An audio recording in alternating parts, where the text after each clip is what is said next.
Morning, Coach. We'll get started with Dave and then Jeff McLean. Okay. Morning, Doug. Morning. Now that Jalen Hurts has a game on film, how much work do you guys put into trying to figure out how defenses are going to play him? And then how much work do you try to put into figuring out how to counteract that? That's called game planning, right? Yeah, what's the process like? Yeah. Well, without giving away game plans, honestly, we have to go back and evaluate the things we did with him in the last game and a half, and then how do we, how will a defense sort of perceive? I mean, we can always ask questions about our defense. Ask questions to our defense, right, about him, how they would handle a situation like that, to try to get a little insight, and then put the plan together based on what we're seeing from Arizona defensively, and still try to be creative and still try to execute the offense. McLean and then Skaversky. Doug, we've seen over these last three games that Jordan Mailata has really settled in at left tackle. When you guys drafted him, he was clearly a project. But after seeing him for an extended period this season, does he now project to be a full-time starter at left tackle? I don't know. We haven't really fully seen Andre Dillard either, at that spot. So it's hard to sit here today and say that he's helping himself. I will say that Jordan has played well enough to maybe compete at that spot, but I think it's a little unfair to sit here and say that he's a full-time starter moving forward without seeing enough of Andre, who obviously we drafted to take that spot. Jeff and then Zach. Good morning, Doug. Obviously, Jalen came into this situation with the Eagles when he was drafted here, kind of in an unprecedented, difficult situation where you have a franchise quarterback already here in Carson. How impressed have you been with the way Jalen has handled himself on and off the field, not only leading up to that first start last week, but even this week getting set for Arizona? Well, Jeff, obviously, his career is well documented, going all the way back, to his college days. And he's kind of gone through a similar situation, where he spent time, on the sideline being benched for Tua. And so he's kind of gone through it, right? So he understands. And, of course, there's a body of work on how he's responded. And he responded even then as a professional, just like he did coming into the NFL, behind Carson as a professional, and just trying to learn and getting better as a quarterback. And it's just another. This week is just one more opportunity for him to get better, and for us as a team to get better. So I try not to put much more into it than that. Obviously he's talented, but fully expect him to go out and practice this week and prepare to play the game this weekend. Zach and then Paul. Hey, good morning, Doug. Over the past few weeks, we've asked you a few times about Travis Fulgham, but the playing time has declined to the point that it doesn't seem like a rotation with him anymore. What's the reason why he's not on the field that often, and what needs to be done to get him on the field? Well, listen, you guys asked me a lot of questions about running back rotations, receiver rotations, who's our right tackle, left tackle, and all this stuff. And, we still game plan for Travis. I'll tell you this, Alshon is getting healthier and is playing better. And we game plan for him. There's certain plays, specific plays that Travis is going to be in on. There's specific plays that Alshon is going to be in on. And, we just continue to, it's the same with, Jalen Reagor versus, Hightower or Quez or somebody like that. It's just a matter of how we as coaches see the game plan going and getting everybody involved. Again, same kind of answer is it's not about the one guy, right? It's about the entire team, and that's what helps us win. Wait, so the plan was 11 offensive snaps or thereabouts in Sunday's game? This past Sunday's game? If that's, listen, we know we have to do better. He has to do better. He's got to play better. But at the same time, Alshon is playing better too. So, we're going to play the guys that on that particular play who are in the game. I mean, that's based on game plan. So you can't put it on Travis. You can put it on on me. I'm the play caller. I call the personnel group, so put it on me. Nice. Go ahead, Paul, and then Les. Yeah, Doug, will Pryor be your starter at right tackle Sunday? Yes. And what type of challenge does Riddick present to him? He's quick. He's fast, agile. He can bend. Speed rusher. Obviously he had a heck of a game the other day. So, Pryor's got to get in here and study the tape and study him and, expect him to be prepared. Les and then Bo.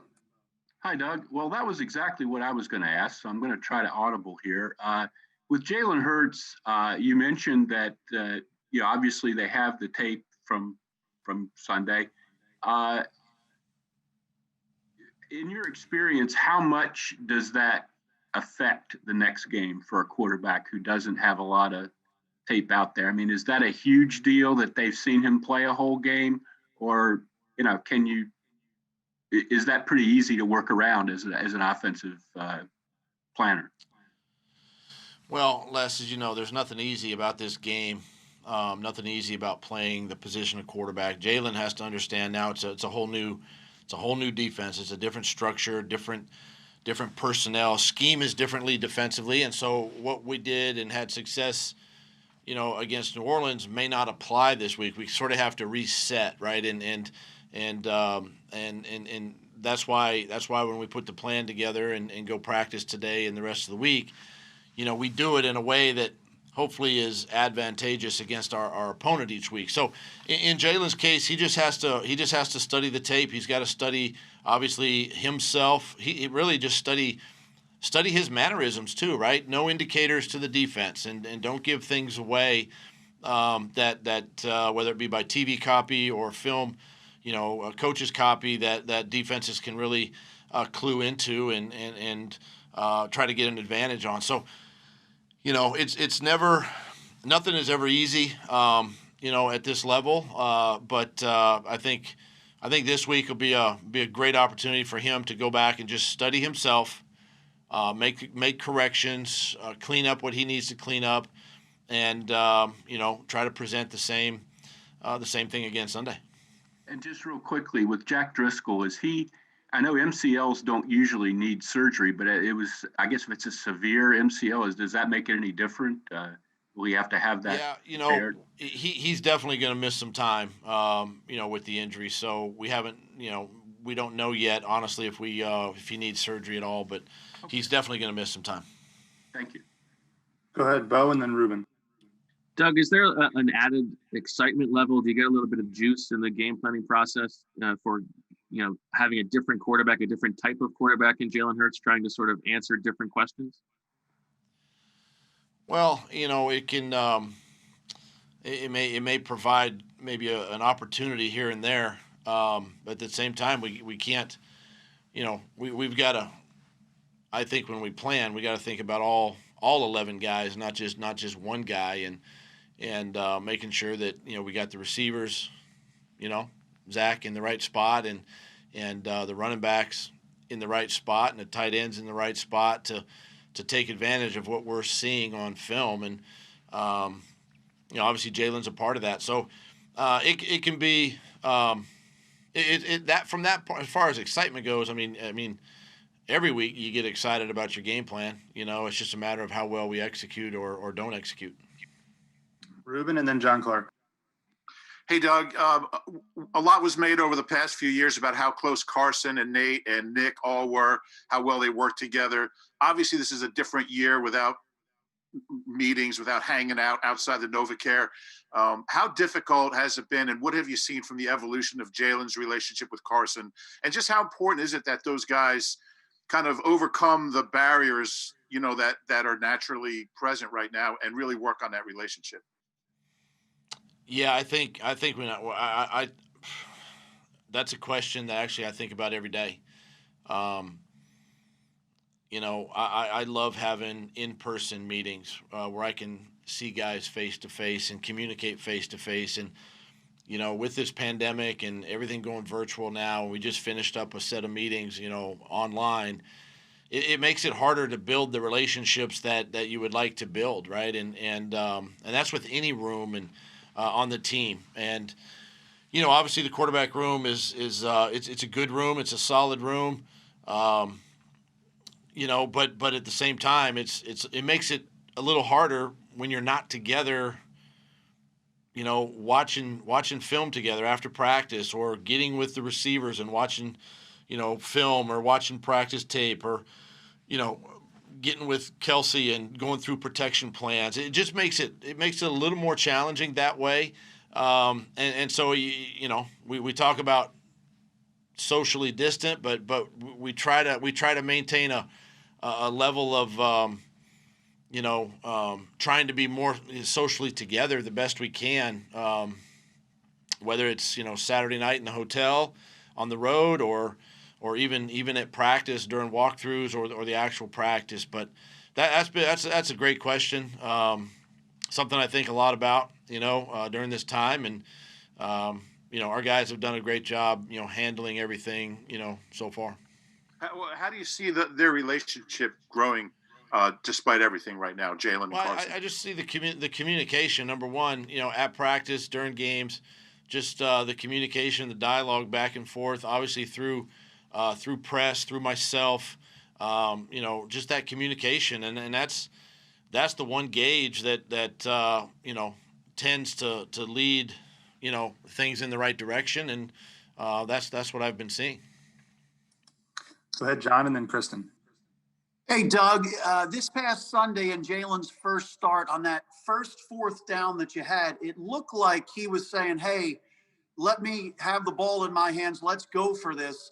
Did he do that with you? And if so, how much did that confidence in his first NFL start impress you? He was seeing something defensively and was trying to communicate, or was communicating that to me.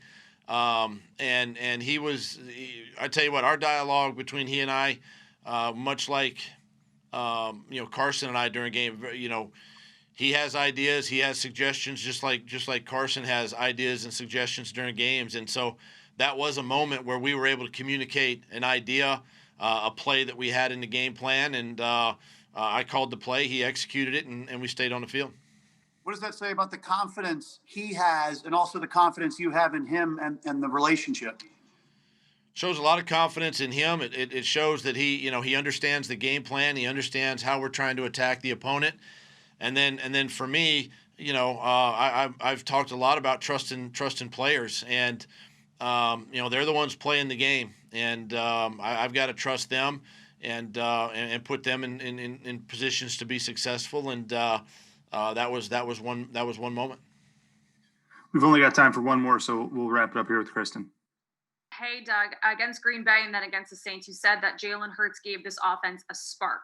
Now that he has settled into this offense a little bit more, what does Jalen Hurts give this team? Well, I'm hoping the spark is a little bit brighter and more of a flame now, and obviously coming off a win. We've got to continue to play well. He gave us the spark that I was looking for, obviously, and I think the team was looking for, and we've got to do it again. And just like I said earlier, we've got to kind of reset. This is another good football team we're playing this weekend, and we got to do it again. We got to do it all over again. But we want to keep that spark or that flame lit, and we want to use that as momentum as we finish up these next 3 weeks.